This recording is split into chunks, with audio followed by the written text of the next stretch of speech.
On this episode of Wangel's Workshop, I'll be making my first fully forged knife.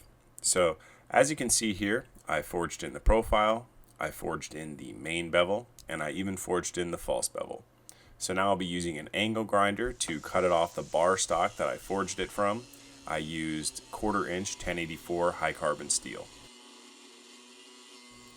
Now, unfortunately, I didn't record actually doing the forging process, and the reason for that is sometimes it's nice to just walk out into the garage and start working on a project. It's not always fun to, be like, hold on, let me clear my memory cards. Let me make sure my camera battery is charged. And let me set this camera up on a tripod. It's nice to just get out there and get to work sometimes. So I guess you'll just have to take my word for it that I forged it out.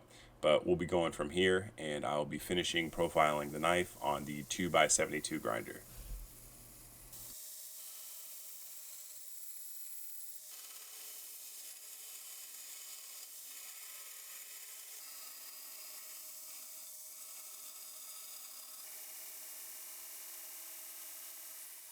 And as always, I'll be finishing the profiling by turning my grinder horizontal and grinding the lines parallel to the length of the blade. This will make it easier to mark out my bevel lines.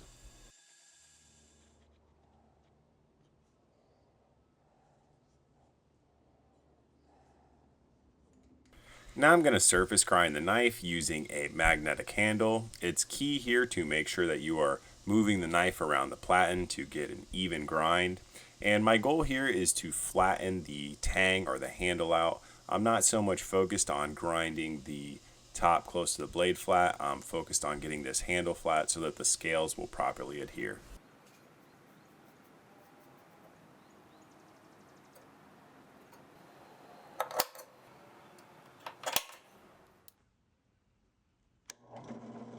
So now I moved over to the drill press, and here I'm going to drill out the pinholes.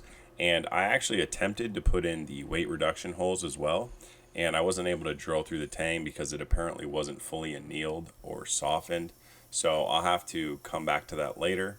So I moved on to putting fullers in the tang, which is also to reduce weight because this knife is a 1/4 inch thick. I need to remove as much of the weight in the tang as possible.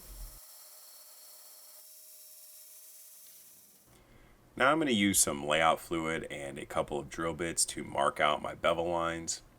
Essentially what you'll do here is pick out the appropriate size drill bit, and I'll mark a bevel line going both directions because I don't want to just mark a center mark. I want to keep the thickness of the blade a bit thicker in the center or at the apex because it still has to go through heat treatment. So I'll keep it a little thicker and then I will fit it out after the heat treatment. So now to grind the bevels, I will be using a work rest method where you essentially rest the blade on the work rest and then drag it across the platen. I'll start with an aggressive angle and grind to the apex lines that I marked out. And then using thumb pressure, I will move the pressure slowly towards the spine of the knife, and that will bring the bevel closer and closer to the spine. Again, I'm going to leave the blade a bit thick and the bevels not fully ground before the heat treat. After that, I headed back over to the drill press, and I finally got a couple holes drilled in this tang after doing a couple of normalization cycles. Essentially there, what I would be doing is putting the knife in the forge and bringing it up to non-magnetic and then letting it air cool, and that will help soften the tang out and allow me to drill these holes. Now, since the tang is so thick, instead of just drilling a bunch of holes, I'm going to go ahead and take my grinder and cut a line from between the two holes that I drilled, and then I'll knock that steel out, and so that'll remove a lot of the center steel and help reduce the weight of the tang.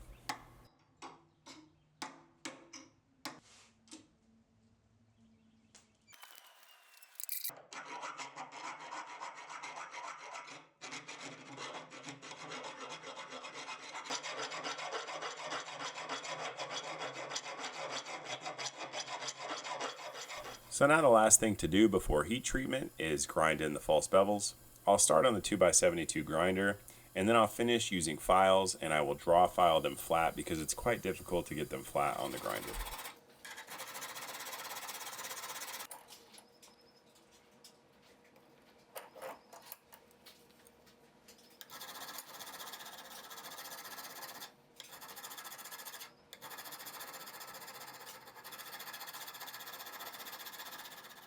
With 1084, it's a pretty straightforward heat treatment. I will run a couple of normalization cycles where I bring the knife to non-magnetic and then let it air cool. And then I will bring it to non-magnetic. I'll hold it for 5 or 10 minutes and I will go ahead and quench it in the oil. In this case, the oil is Parks 50.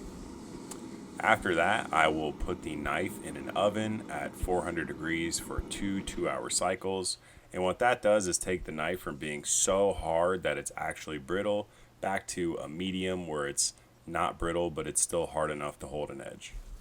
So now I need to clean the knife up. For the flat surfaces, I want to maintain that forged look, so I'm only going to use a surface conditioning belt to clean them up, and that's going to leave them there without grinding any of it away, but remove all that forged scale.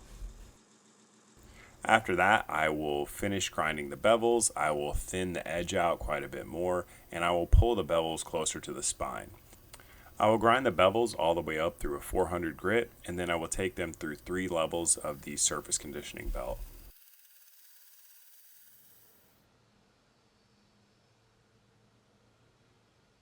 Now, since this knife is made from high carbon steel, I prefer to do an acid etch and a stone wash. The acid etch will help protect the knife from corrosion, and then the stone wash kind of creates a cool looking finish that helps hide the scratch marks that are super common in fixed blades. Although I ended up pulling the blade of the knife all the way back to a satin finish just because I really liked the way it looked.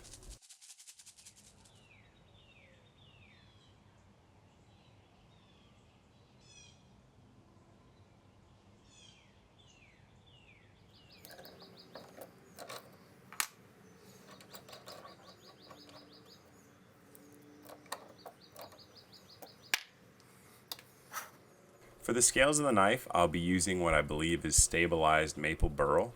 So I will clamp them to the knife and use the knife as the template to drill the pinholes through the scales.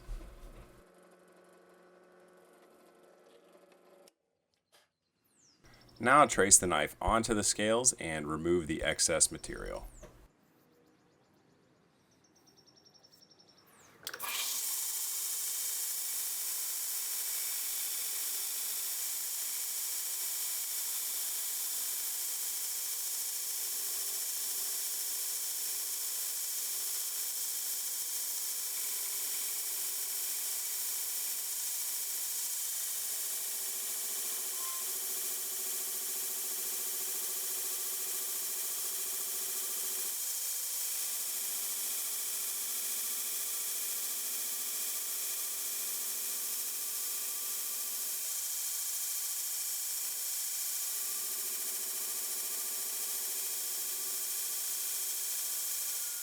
Now before I glue the scales to the knife, I will go ahead and grind in the angles where the scales meet the blade.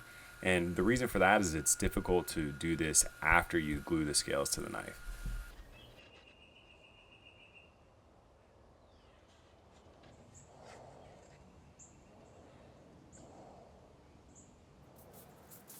Now I'm going to clean all the parts using denatured alcohol, and then I will use West Systems G-Flex epoxy to glue the scales to the knife.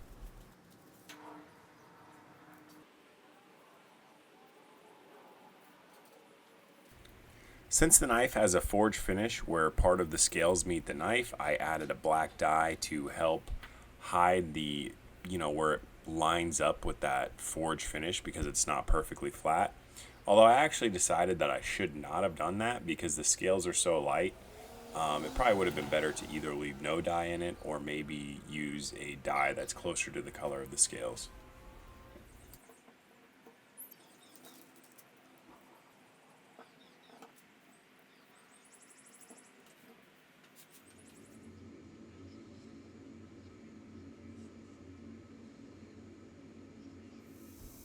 Now I'll grind the pins flush and then grind off the excess epoxy around the edges before heading over to the router table to round over the scales.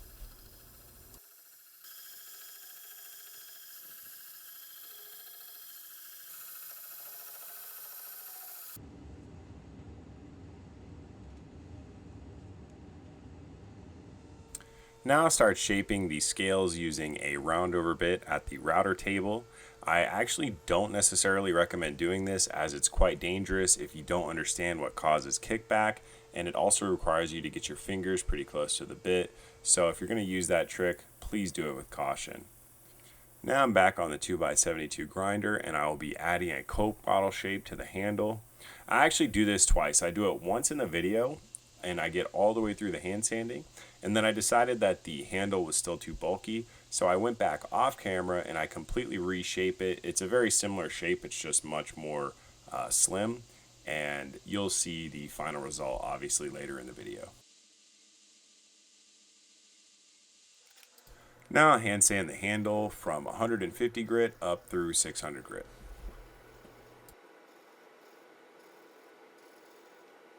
For the finish on the scales, I will saturate them with boiled linseed oil, and then once that dries, I will use a buffing compound and a buffing wheel to polish the scales out. Although, like I said, I did all that and then I reshaped the scales and redid that entire process. And that brings us here where we're sharpening the knife. I'll start with an 80 grit belt, and remember that I'm turning the knife the opposite direction because when you're sharpening, it's not really safe to sharpen towards the direction that the belt goes. So I'm going to flip the knife the other way for safety reasons. I'll create an even burr all the way across the edge, and then I'll move up to 400 grit. And then to finish it off, I will use this leather stropping belt, which has really made finishing sharpening super easy and just really makes the knife very beautifully sharp.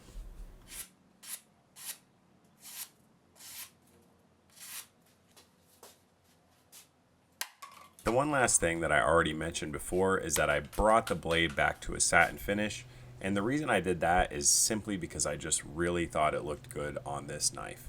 If you enjoyed this video, please consider liking it and subscribing to the channel. And if you want to be notified when I upload new videos, go ahead and hit that notification bell. I would also truly appreciate it if you follow me on Instagram, and a lot of the products that I use are listed in the description below the video. If there's anything that I use that you're unsure of, please feel free to come and ask me. You could comment in the YouTube section or you could DM me on Instagram. And as always, thanks for watching.